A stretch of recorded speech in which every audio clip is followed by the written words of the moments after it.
네, 베드로전서 1장 2절에서 3절을 보죠. 베드로전서 1장 2절에서 3절을 보겠습니다.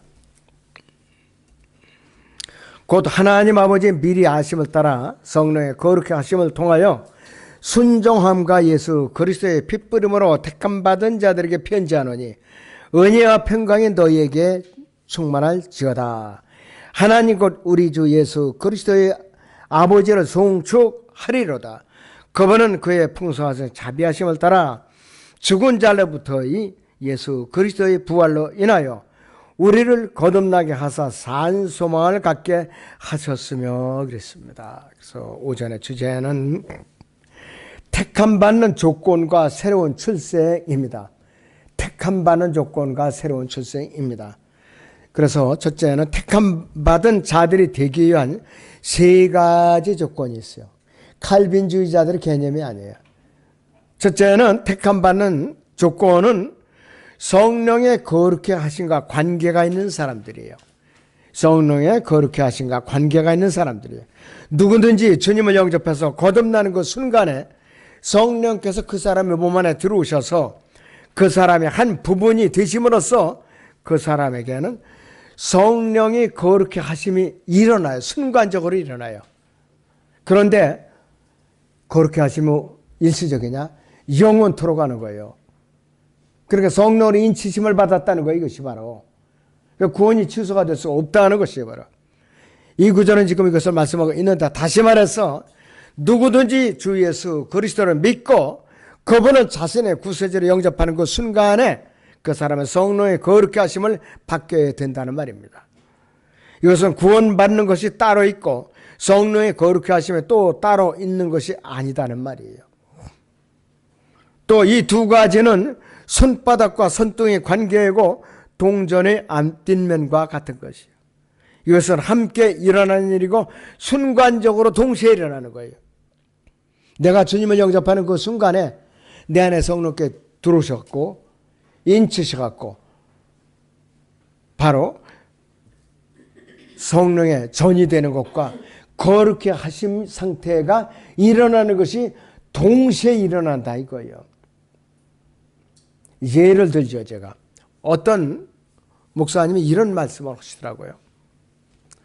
구원받을 때 나에게 임하는 성령님이 있고 어느 날 외부에서 나에게 외적으로 임하는 성령이 따로 있다. 그래서 내가 기가 막혀갖고 진짜 그걸 다시 내가 봤어요.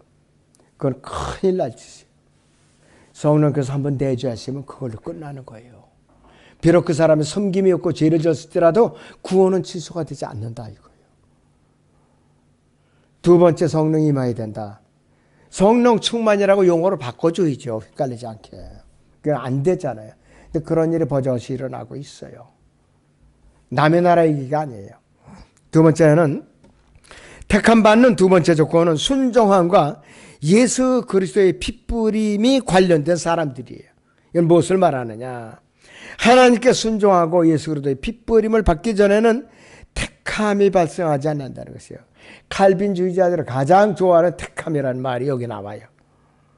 예수 그리스도께서 피를 뿌려놓지 않으셨다면 우리가 아무리 예수 그리스도에 영접했다고 해도 그것만으로 우리에게 택함이 일어날 수가 있겠는가? 절대로 불가능하다 이것이. 반면에 예수 그리스도께서 아무리 피를 뿌려놓으셨다고 해도 우리가 하나님께 순종해서 복음을 받아들이지도 않았는데 우리에게 택함이 일어나겠는가? 절대 불가능한 일이에요. 우리가 택함받은 자들이 대열에 끼게 된 데에는 두 가지 조건이 동시에 존재됩니다. 두 가지 조건이. 첫째는 예수 그리스도께서 피를 뿌려놓으셨고 갈보리 십자가 피를 뿌려놓으셨고 두 번째는 누구든지 주 예수 그리스도를 주와 구세주로 믿고 영접해서 순종했기 때문에 택함받은 거예요. 두 가지에 순종했기 때문에 누구든지 복음에 순종하여서 예수 그리스도께서 자기의 죄들을 위해서 피 흘리셨음을 믿었을 때 비로소 그 사람은 하나님의 택함 안에 들어간다 이것이에요. 태어나기 전부터 택자가 아니에요. 그런데 주 예수 그리스도께서는 영원 전부터 피를 뿌려놓은 것이 결코 아니다 이거예요. 아니다 이거예요. 그러므로 영원 전부터 택함받은 사람들은 도저히 있을 수가 없다. 성경적으로 있을 수 없는 일이라 이것이에요. 그분께서는 갈보리 십자가에서 비로소 피를 흘리셨고 갈보리 십자가는 영원 전부터 있었던 것이 아니라 이것이에요. AD 33년경에 일어났던 일이에요. 그래서 그리스도인으로서의 택함은 갈보리 십자가 이후에야 비로소 시작된 일이었다 이거예요. 복음이 전파된 이후부터 된 거예요. 정확하게 말하면은 오순절 성령 강림 사건 이후부터 해당된다 이것이에요. 그때부터 택함이라는 용어가 적용이 되는 거라 이것이에요. 자, 세 번째는 택함 받는 세 번째 조건은 하나님 아버지의 미리 하심에 있는데 칼빈주의자들이 즐겨 쓰는 용어입니다. 이거 굉장히 주의해서 들어야 됩니다. 따라서 무조건적인 택함 받음을 내세우는 칼빈주의는 사상은 이단이다 이거예요. 칼빈주의와의 절대적인 예정설도 같은 맥락에서 이단인데, 왜냐하면 예정은 하나님의 미리 하신 포날리즈라는 것에 근거하는데 로마서 8장 29절에 본다면은 그분께서는 미리 하신 자들은 자기 아들의 형상과 일치하게 하시려고 또한 예정하셨으니 이렇게 말씀하고 있어요. 하나님이 미리 하심에 전제되지 않았다면 예정이라는 말은 처음부터 성립될 수가 없어요. 마찬가지로 칼빈주의 무조건적인 택함 받음이 이단인 이유도 베드로전서 1장 2절에서 밝혀지고 있는 대로 택함 받은 자들이 하나님 미리 아심이라는 조건의 근거를 두고 있다는 사실을 무시한 데서 나온 이단적 발상인데, 자, 여기서 하나님의 미리 아심은 자들 제가 용어를 쉽게 설명을 해드리죠. 하나님의 미리 아심은 예수 그리스도 안에서만 해당되는 거예요. 그러니까 누가 예수 그리스도를 영접하고 안 할 거는 전지하신 하나님 일단은 아실 수가 있어요. 아셔요. 그러나 하나님께서는 인간에게 자유의지라는 것을 주셨어요. 양심이라는 것을 주셨어요. 예수 그리스도를 영접하고 안 하고는 본인 자유의지에 달려 있어요. 양심에 달려 있어요. 그렇기 때문에 여기서 미리 아심은 예수 그리스도를 믿고 영접해서 구원을 받았느냐 받지 않았느냐 이거에 해당되는 거예요. 예수 그리스도를 믿고 영접한 사람들은 하나님의 미리 아심이라는 울타리 안에 들어온 사람들이에요. 그때서야 하나님의 미리 아심 안에 울타리에 들어온 그 범주에 속하는 사람들입니다. 그 전까지는 아무 관계가 없어요. 하나님 미리 아심과 관계가 없어요. 예수 그리스도를 믿고 영접해서 거듭나기 전까지는 하나님의 미리 아심의 범주 밖에 있는 사람들이라 이거예요. 울타리 밖에 있는 사람들이 바로. 근데 이것을 갖고 사람들이 많이 혼동을 하고 있어요. 영적으로 약한 사람들 특히 이것이 굉장히 깨물어 먹기 아주 어려운 질긴 고기나 갈비뼈에 해당되는 용어예요 바로. 자, 두 번째 새로운 출생 거듭남이 있는데요. 베드로전서 1장 3절에 하나님 곧 우리 주 예수 그리스도의 아버지를 송축하리로다. 그분은 그의 풍성하신 자비하심을 따라 죽은 자들로부터 예수 그리스도의 부활로 인하여 우리를 거듭나게 하사 산 소망을 갖게 하였으며 그랬습니다. 굉장히 중요한 용어입니다. 새로운 출생 거듭남으로 언급하는 구절이에요. 만약 이 베드로 전서 이 서신서가 이스라엘을 대상으로 한 것이었다면 이 구절은 이스라엘이 거듭났다는 사실을 밝혀주는 문맥이어야 하는데 도저히 적용할 수 없는 구절입니다. 자, 주 예수 그리스도와 그분께서 전한 복음과 관련해서 생각해 볼 때 유대인들은 어떤 사람들이었는가? 이 사람들은 어떤 사람들이었던가? 성경에 따르면 그들은 예수 그리스도와 자기들이 선지자들을 죽인 사람들이에요. 잔인하게 죽인 사람들이. 그분의 복음을 전파하는 사람들을 박해했고 사람들을 기쁘게 하나님을 기쁘시게 하지 아니하고 모든 사람들을 대적하여 바울이 이방인들이 구원을 위하여 말하는 것조차도 금지시킴으로써 항상 자신들의 죄들을 채웠던 사람들이에요. 너무나도 정말로 엄청난 죄를 지었던 사람들이에요. 마태복음 23장을 보시기 바랍니다. 성경 마태복음 23장을 보시기 바랍니다.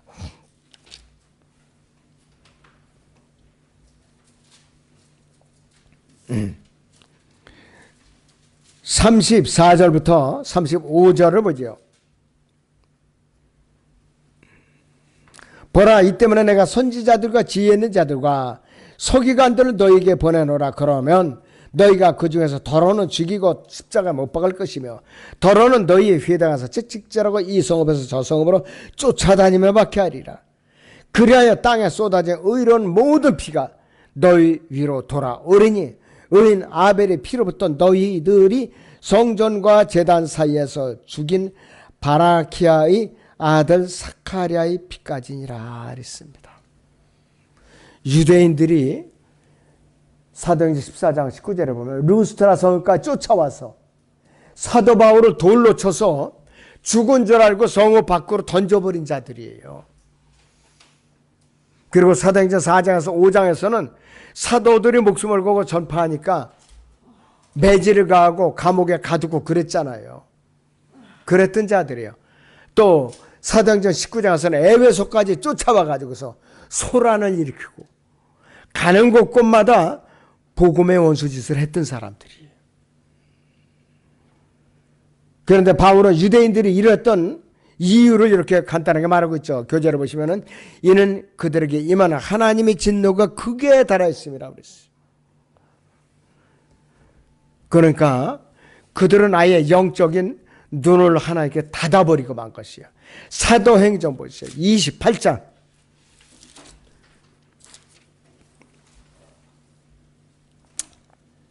사도행전 28장 26절 27절을 보죠.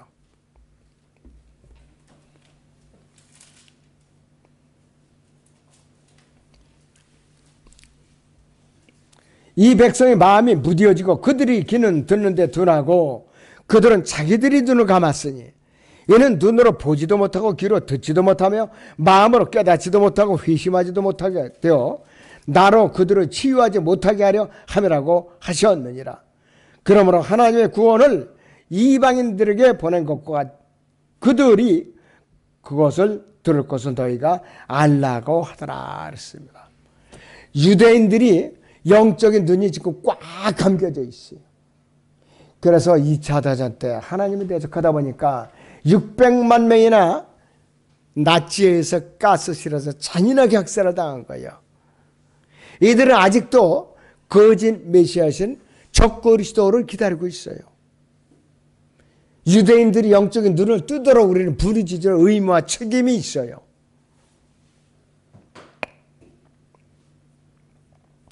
유대인들은 복음의 원수였고 그 결과 그들은 하나님의 원수 관계가 있어요. 지금. 그런데 베드로는 여기 베드로서 1장 3절에서 우리를 거듭나게 하사 이렇게 말하고 있어요. 우리를 거듭나게 하사. 베드로는 유대인이었는데 유대인인 베드로가 우리라고 자기를 포함해서 우리라고 말하고 있어요. 그것이 반드시 유대인들을 가리킨다고 생각하는 것은 성경에 대한 무지를 드러낼 뿐인데 성경을 한 문장이나 한 소절이나 한 단어라도 주의를 집중해서 읽어야 되는 책이에요. 바울은 갈라디아서 3장 27절에서 너희 가운데 그리스도 안으로 침례를 받은 사람은 그리스도로 옷 입었느니라 그랬습니다. 누구든지 이방이든지 유대인이든지 일단은 구원을 받고 거듭나면 그 사람은 그리스도 안으로 침례를 받은 사람들. 또 그리스도라는 옷을 입고 있는 똑같은 신분이 되었다는 말이에요. 그렇기 때문에 여기서는 유대인이나 헬라인도 없고 종이나 자유인도 없으며 남자와 여자도 차별이 없다 이것이에요.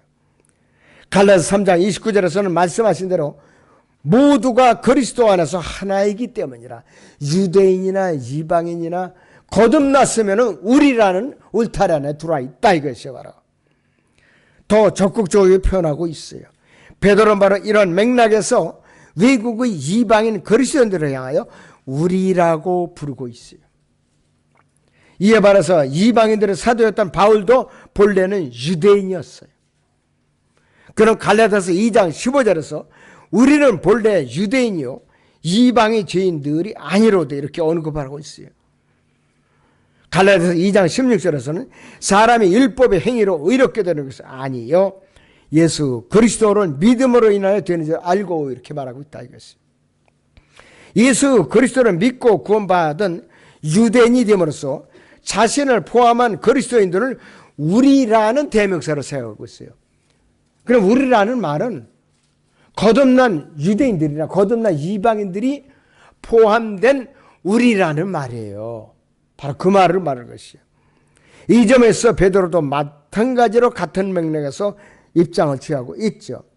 베드로도 바울이 갈라디아서 4장에서 우리도 어린아이였을 때는 세상의 초등학문에서 아래서 종로들 하였으나 이렇게 말했듯이 그런 유대인이었으나 이 베드로도 그런 유대인이었지만은 하나님께서 자기 아들을 보내셔서 여자에게 나게 하시고 율법 아래 나게 하셔서 율법 아래 있는 자들 유대인들을 구속하셔서 그들로 하여금 아들이 신분을 얻게 하심으로써 비로소 그리스도인으로 거듭난 우리 유대인들로서의 우리의 일원이 된 사람이 얻는데 그가 누구냐? 사도 바울이나 사도 베드로라 이것이 바로. 그런 유대인이었다 이것이야. 하나님께서 자기 아들을 보내셔서 정말로 거듭나게 한 자라 이것이에요. 자, 그래서 하나님께서는 이처럼 주 예수 그리스도를 믿고 구원받은 사람이면 유대인이었든지 이방인이었든지 누구나 그리스도 예수 안에서 아들의 신분을 얻은 우리로 간주하고 있다 이것이에요. 그러나 베드로서 1장 3절에 우리라고 지칭한 우리의 사람들은 거듭난 유대인들이나 거듭난 이방인들 모두를 말하는 대명사로 표현하고 있는 거예요. 그래서 베드로서 2장 2절에서 이들을 갓난아기들이라고 부르는 거예요. 유대인들이나 이방인들이나 갓 거듭난 사람들을 갓난아기들로서 우리라고 부르고 있는 것이에요. 바로. 자, 그렇기 때문에 굉장히 중요한 거예요.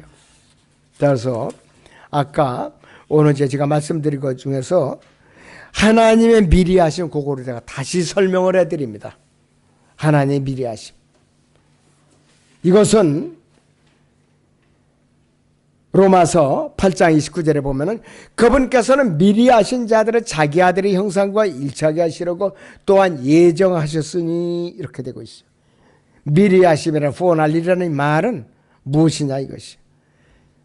예수 그리스도를 믿고 영접해서 예수 그리스도께서 그 사람을 내주하시는 성령이 내주하시는 그 범주 안에 들어온 사람들이 하나님께서 미리 아심으로 간주하시는 거예요. 미리 아심의 울타리 안에 들어올 수 있는 전제 조건이 바로 예수 그리스도를 믿고 영접해서 거듭난 사람들이 미리 아심의 울타리 안에 들어와 있는 사람이라고 말하는 것이에요. 태어날 때부터 이놈 구원받을 놈이야. 구원받지 못할 놈이야. 이건 지옥 보내. 이거는 구원받기로 예정돼서 이런 짓이 아니라 이것이야 바로. 그러면은 아주 간별사를 동원해죠. 산파를 간별사를 동원해갖고 구원받을 사람은 살려줘요. 구원받지 못할 사람은 산파가 아예 그냥 죽이는 거야. 그냥 낫다 쪽쪽. 그래야 될 거 아니에요. 그래 공평하죠. 그래야 하나님께 억울하지 않죠. 그러나 하나님은 그런 분이 아니에요. 누구든지 갈보리 십자가 이후부터 미리 하시면 예정이 해당이 되는 것이고 그때부터 예수 그리스도를 믿고 영접해서 예수 그리스도를 내 몸 안에 성령을 모셔드린 사람만이 하나님의 미리 하심과 예정 안에 들어와 있는 사람들이다. 그걸 여러분들 꼭 이제 혼돈이 없으시기 바랍니다. 기도하겠습니다.